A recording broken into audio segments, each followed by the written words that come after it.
Be more effective. First, they need to learn how to communicate with all of their students. They have to realize that all students don't learn the same way. Some students need you to kind of touch them on the shoulder some students are more visual, some students need you to talk more, but everyone learns differently. And instead of only catering to the group that gets it, teachers have to be able to diversify within one classroom to teach many different levels at the same time without becoming frustrated. The other thing is teachers need more supplies to be able to handle teaching at a different stage in one classroom setting like I end up doing. If they had more at their disposal, if they had more parent participation, and make sure that when the students go home with their work, the parents are helping them with that work, so when they come back, their work is completed, it's right, the student doesn't feel frustrated and then clam up and shut down, and everyone gets to move along and cover more material. So if it's a group effort, not just only in the classroom, but what they get in the classroom goes home, then the parents help them with that, then they can come back and be more prepared. Also, if teachers also realize, and schools realize, like the administration, everyone is not going to learn the exact same information at the exact same time. So what Spanish book or what math book or how it's taught works great for this one class, it might not work for every single class, like cookie cutter.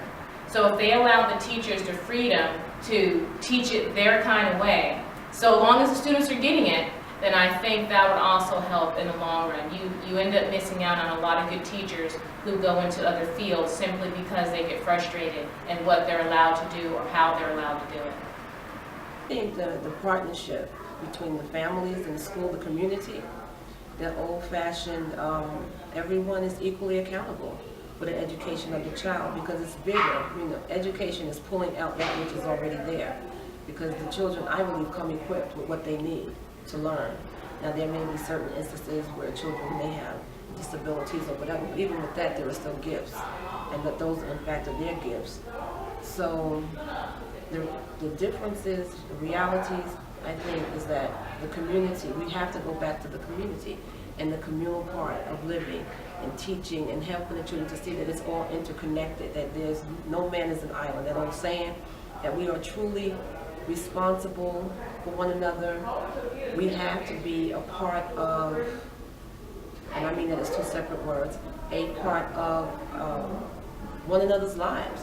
It can't be about you, it can't be about me, that we have to help each other, we have to work together. What you're learning in here is going to affect what you do later on in life.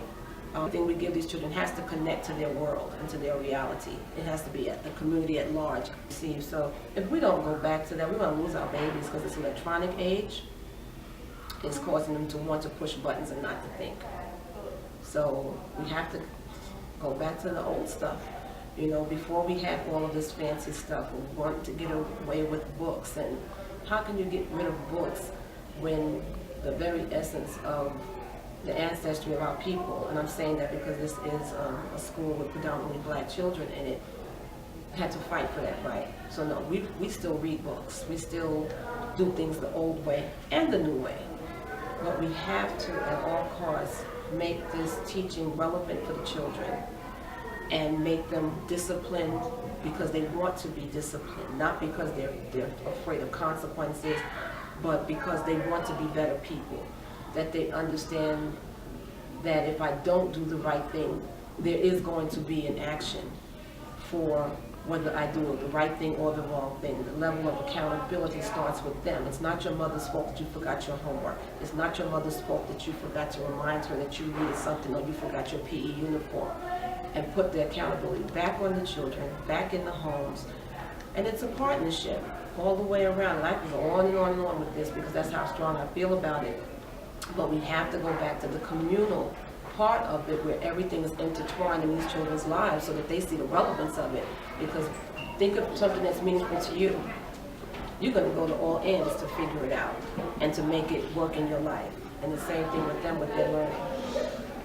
I think that the most important solution for classroom, it's not even, I don't think it even starts necessarily in the classroom. I think it starts past the administrative level onto a policy level.